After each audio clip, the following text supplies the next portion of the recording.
Hey guys, want to welcome you to our very first episode, CRM Systems 001, episode 001. And today's focus will be what a CRM system is, why do you need a CRM system, and when should you use one? It's very important. So we're going to just stay on the surface and we're going to answer some of these questions, and hopefully by the end of this video you'll be a little bit more clear. All right, so stay tuned.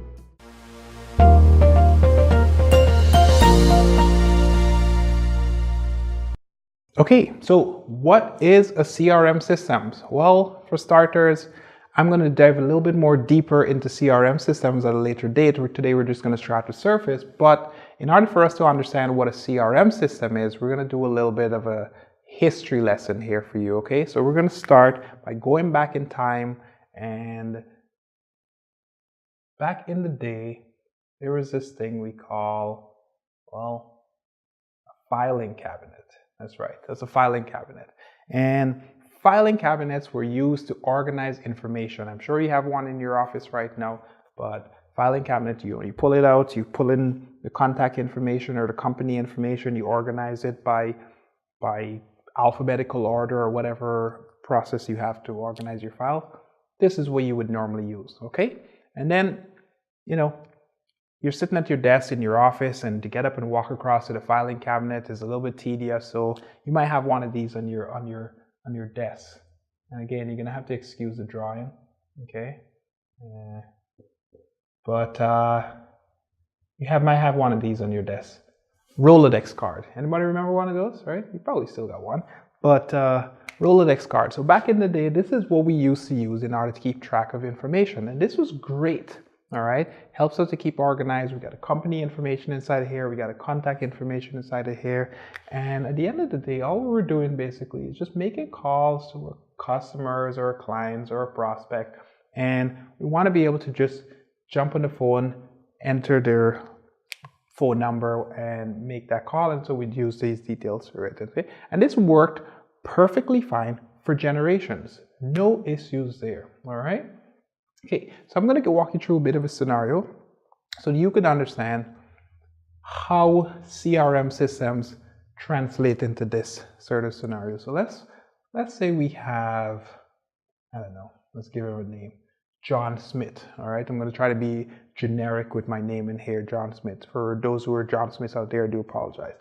So John Smith, and let's just say that John Smith runs a company, all right, and John is starting out and he's selling, I don't know, shoes, for instance, okay? So John is selling some shoes. I'm going to draw shoes here, all right? And so this is shoes. Very fancy shoes, by the way. John has some very spectacular design styles, and so this is the shoes that he sells. And let's just say that John is selling shoes to a company. So I'm going to put my company over here, all right? And let's just say that this is Walmart, for instance, okay? So John's selling shoes to Walmart. Great, so John met a contact in here, a sales manager or whatever, purchase manager, and he's selling shoes to Walmart. Fine, no problems there, okay? So now John decides, you know what, he wants to find some more contacts or companies, and so he decides to sell to, I don't know, Target, let's just say. All right, you're gonna call some random company names here.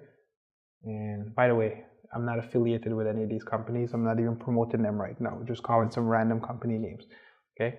So now let's say that John is expanding. He's doing fairly well, and he's selling to a few more companies. Okay.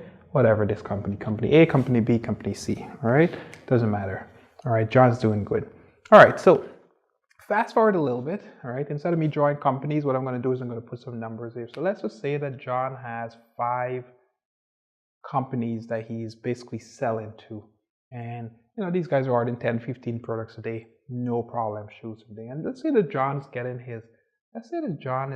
his supplies from, I don't know, where does everybody else get their supplies from? Let's say China. Okay, so John's getting his supply from China and selling shoes to these distributors.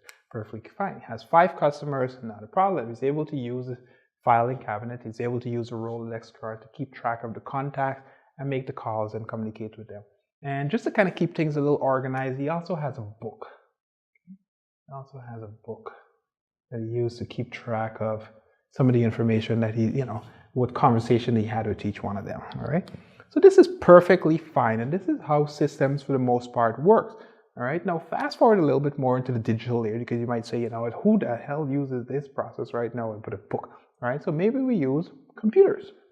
Okay. Now maybe, you know, we all have a computer inside of our office. So this is going to be my representation of a computer. You'll have to excuse it. All right. So this is a laptop here or whatever. And let's just say that in here, where we're using a program, let's say in this particular case, John is getting a little bit, things are getting okay, but he wants to improve a little bit. So let's just say, for instance, that John is keeping his record. He decides, you know, this paper method of keeping files is not organized because John is improving. He's making sales. He's doing great. So John gets 20 clients. All right. So John gets 20 clients now, and here he decides he's going to do things a little bit differently. He's going to start emailing instead of calling them or whatever. So he starts to send some emails across to each of the different companies and contacts that he's dealing with.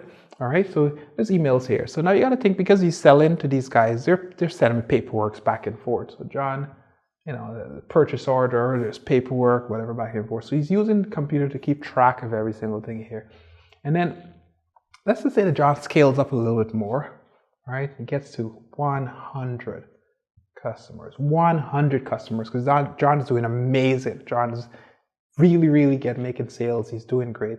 So he decides, you know what, this is really not working for me. Every single time I got to make a call, I got to go to the filing cabinet, pick it up or whatever. So he decides, you know what, I'm just going to take all that information. I'm going to put it into one program. It's going to be amazing. We're going to call it Excel. All right, anybody ever heard of that? Microsoft Excel. Okay, so these are my columns, and these are my rows. Okay, so for each one of these companies, he's going to put in information inside of here. All right, company Walmart or whatever it is, company A, company B, and every single time he makes a call, instead of putting it in his book, he's going to put it in the Excel spreadsheet every time he makes a call or whatever. So he makes these notes inside of here. All right, and this, for the most part, is how people keep their information and their records today. All right, you got an Excel spreadsheet or some form of system like this, and they're basically just dumping their information inside. Now, let's fast forward for a second, all right? And let's say that John's business is doing exceptionally well. John's doing an amazing job. And now John has 500 customers. 500 customers. So 500 of these companies, and there's lots of emails back and forth, and there's lots of communication. And John says to himself, man, it's getting really hard to keep track of this. So what does he do? Well, he hires some more people, right? So I mean, naturally, can't keep all track of it himself anymore. So he hires some more people to make some phone calls for him, to, you know, check his Rolodex card, check his files, and update this spreadsheet. All right, so they're all exported in this spreadsheet. But then there becomes a problem here. Okay, it becomes a problem because if you have an Excel spreadsheet open and it's all shared, only one person could update that spreadsheet at one time, right? And this is a huge problem. So now we got this system where if you have it in a network, you have to tell the other person, oh, can you get off the spreadsheet because I need to update the record. That guy closes the spreadsheet. The other guy opens up the spreadsheet. Okay, he makes a record. Okay, are you off the spreadsheet now? Yeah, sure. Okay, all right. Jumps back on the spreadsheet. You get the idea, right? But this is a problem.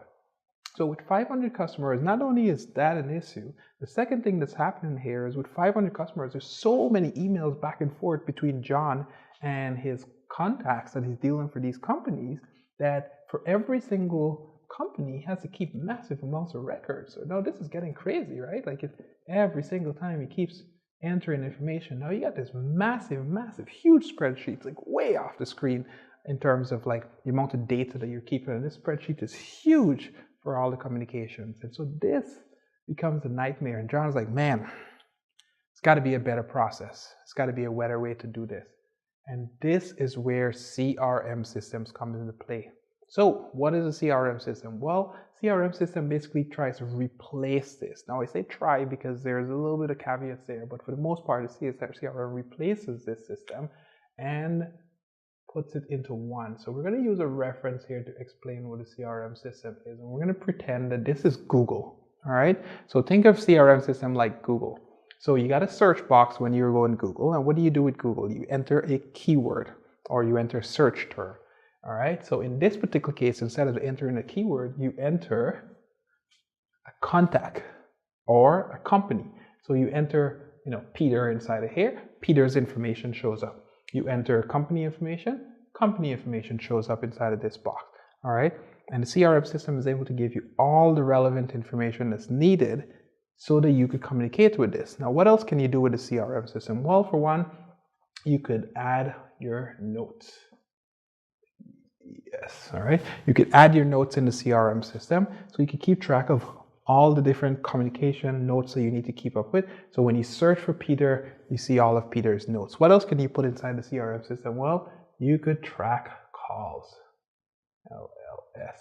All right. You could track all the calls. So any communication that you made with any one of these guys, you track that as well too. What else can you do with the CRM system? Well, meetings. E-T-I-N-G-S, right? Meetings, okay? Any schedule a meeting, calendar invite, schedule a conference call, you dump all that stuff inside of there. And on top of that, last but not least, is email. M-A-I-L. Email. So, you might say, I could definitely deal with my emails. Like I could just use Outlook or Gmail or whatever else I use for thing. And that's not the point. The point is by having all of this in one system, anybody else could have access to it. Not only that, you could say, you know what? These two guys are the only two people that I want to have access to this record.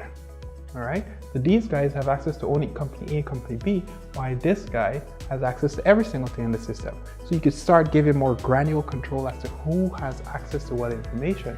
And so that's where a CRM system comes into play. All right. So I hope this has been a little informative as to what a CRM system is. I hope you kind of got a little background as to why it's important, what are some of the problems that it's solving. And hopefully in the next video, we're going to start doing a little more dive deep into some of these concepts so we can do some comparison between different CRM systems. But otherwise, I'm going to say this is a wrap for this video, and stay tuned for the next video. Who knows what we're going to be talking about next week. I just want you to subscribe to the button below, and I guarantee you there'll be fresh content every single week. So stay tuned. Thanks, guys.